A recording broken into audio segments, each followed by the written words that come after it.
मनोज्ञनैश्वेयसकाननार्दै अनेकवापि मणिमन्दिरैश्च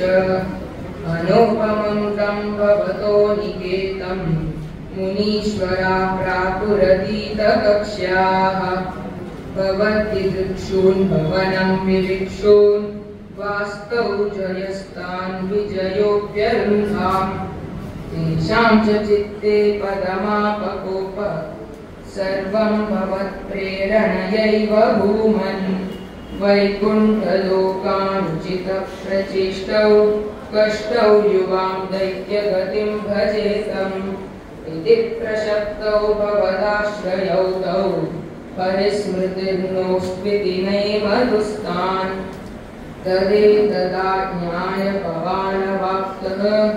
सहैव लक्ष्म्या बहिरम्बुजाक्ष खगेश्वरां सार्पितचारुबाहु आनन्दयं स्थानभिराममूर्त्या प्रसाद्य कीर्तिस्तुवतो मुनीन्द्रान्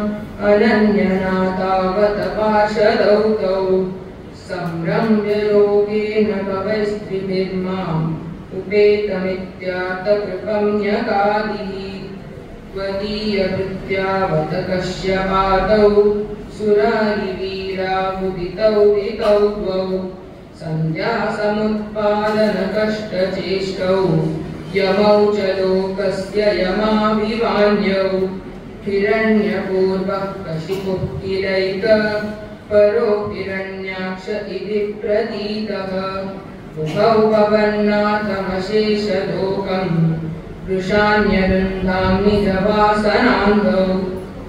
तयोर्हिरण्याक्षमहासुरेन्द्रो प्रणायतावन्ननवाप्तवैः भवत्प्रियां क्ष्मां सलिले निमज्य चचार गर्वाद्विनदन् गदाहान् ततो जलेशात् सदृशं भवन्तं निशम्य बभ्रां गवेशयं स्वां भक्तैकदृश्य सकृपानिधे त्वं निरुन्धिरोगान् मरुदालयेश गोविन्द